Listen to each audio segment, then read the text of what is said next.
Hello friends, welcome to SSC coaching centre. दोस्तों, आज का वीडियो आपका बहुत ही अच्छा हो रहेगा। रीजनिंग का वीडियो है और रीजनिंग बहुत इंपॉर्टेंट चैप्टर है। तो चलिए स्टार्ट करते हैं। पहला प्रश्न है, निम्न विकल्पों में से विषम को चुनिए। आपके पास चार ऑप्शन हैं। इन चारों में से हमको क्या करना है? विषम संख्या को लेना है। विषम संख्या को चुनेंगे हम। ठीक है, चलिए यहां पे अगर मैं ध्यान से देखूंगा इन चारों में, तो मुझे कौन सा ऑप्शन अलग दिखाई दे रहा है? कौन सा ऑप्शन? भाई, मुझे एक विकल्प को विषम देखना है कि कोई तीन किसी ना किसी प्रकार से समान होंगे और कोई एक अलग होगा। अब ध्यान से देखिएगा, ध्यान से देखना है कि ये वाले ऑप्शन में भी एल है, ये वाले में भी एल, ये वाले में भी एल और इसमें भी एल। एल मेरा इसमें कॉमन आ गया। ठीक है, एल मेरा कॉमन आ गया। अब इसमें आई है, इसमें भी आई है, इसमें भी आई है और इसमें आई नहीं है। आई इन तीनों में कॉमन है, इन तीनों में आई कॉमन है। ठीक है, चलिए आई के बाद देखेंगे एन।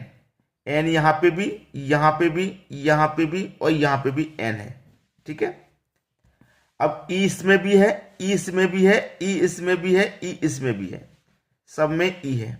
ठीक है, अब देखिएगा एल इस वाले में भी है, एल इसमें है, एल इसमें भी है और इसमें भी है। देख लिया ना मैंने। आई भी है इसमें, इसमें, इसमें, लेकिन इसमें आई नहीं है। इसमें आई के स्थान पर ए दे दिया गया। देखिए इस वाले ऑप्शन में चेक करेंगे, एल ये रहा, आई नहीं है, एन एन भी है, ई ई भी है। आई की जगह यहां पे ए दे दिया, जबकि ये चारों यहां पे भी है। L I N E, L I N E, L I N E, L I N E, मतलब ये तीनों में ये चार ऑप्शन है, ये वाले चार अल्फाबेट दिए गए हैं, लेकिन इसमें ये ए अलग है। यही तो हमारा विषम हो जाएगा, पहचानना है बस। क्लियर है सभी को? चलिए अब देखेंगे अगला प्रश्न। अगला प्रश्न है, m माइनस एन में से m प्लस एन घटाने पर कितना होगा? m माइनस एन में से m प्लस एन घटाने पर क्या होगा, यह कहा है। m माइनस एन, अब देखिए m माइनस एन ये हमने लिख लिया।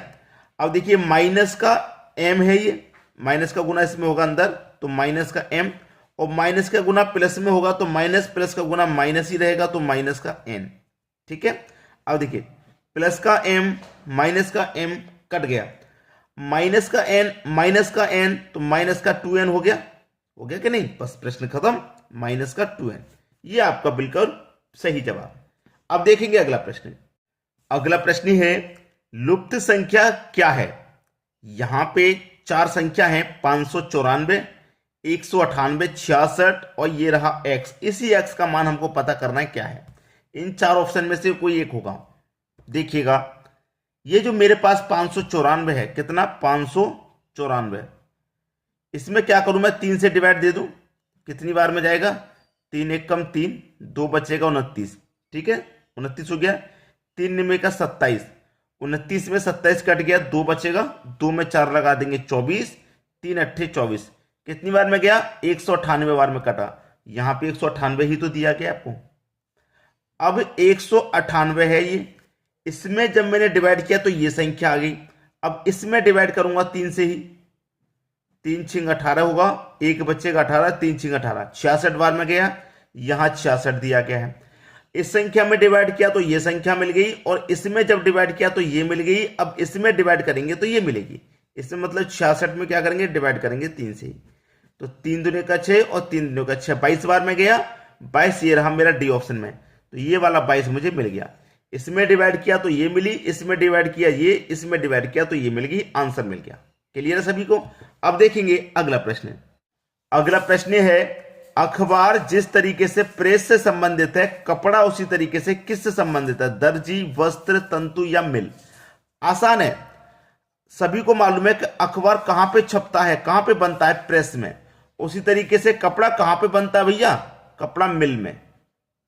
ठीक है, सभी को मालूम होगा, दर्जी के पास तो सिलवाने जाते हैं। अब कपड़े को तो वस्त्र कहते ही कहते हैं। ठीक है, कपड़े को तो वस्त्र पहले से कहते हो, तंतु एक अलग चीज है। लेकिन कपड़ा कहां बनता है? मिल में बनता है। ये मिल आपका सही जवाब हो गया। अब देखेंगे अगला प्रश्न। अगला प्रश्न है, विषम शब्द का चयन करें। दही, मक्खन, तेल, पनीर, क्रीम। इसमें से क्या करना है? विषम को चुनेंगे हम। कौन सा विषम है? दही, मक्खन, तेल, पनीर, क्रीम में से विषम अलग ही दिखाई दे रहा है। क्यों दिखाई दे रहा है? देखिए, जो दही है ये भी दूध से बनती है, मक्खन भी, पनीर भी और क्रीम भी। ये 4 आइटम ऐसे हैं जो दूध से बनने वाले हैं, लेकिन इसमें जो तेल है ये अलग है।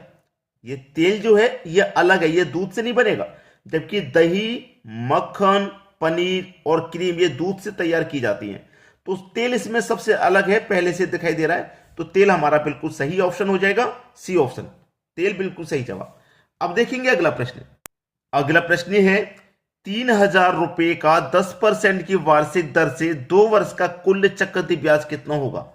2 वर्ष का रेशियो क्या होता है चक्रवृद्धि ब्याज निकालने का? 2:1। मैंने बहुत बार बताया है, ठीक है। 2:1 होता है। हमारे पास रेट कितनी है? 10% का। तो रुपया कितना भैया? 3,000 है।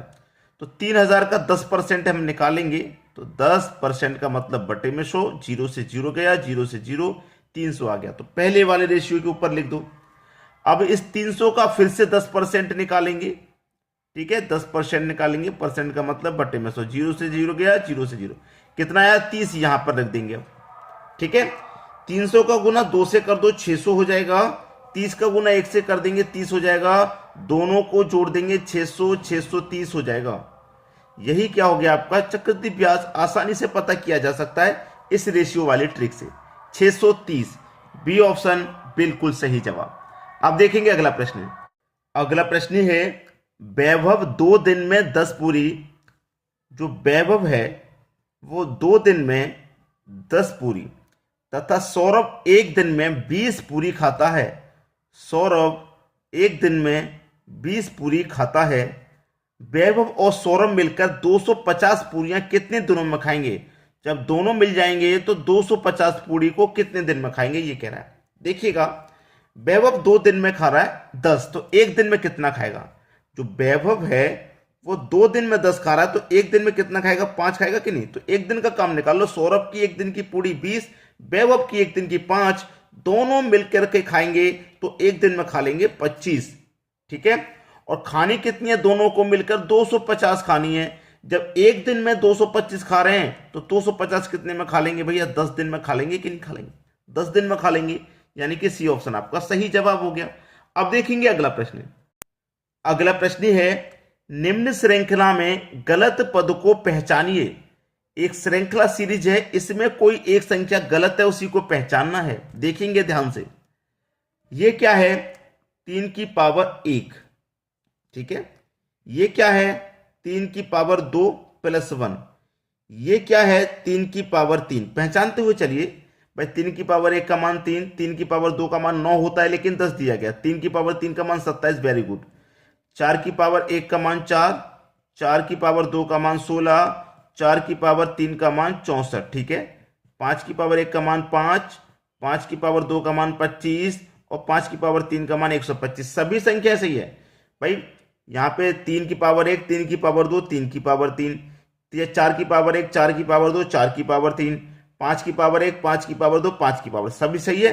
लेकिन सभी जगह संख्या भी सही है, लेकिन 3 की पावर 2 यहाँ पे 9 आता है, लेकिन 10 दिया गया है, तो यही तो गलत है। यहाँ 9 आना चाहिए था, यही गलत है।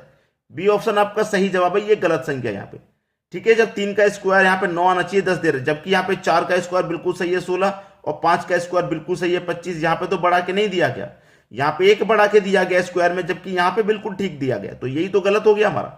बिल्कुल सही है, सभी के समझ में आ गया। वीडियो देखने के लिए आपका बहुत बहुत धन्यवाद।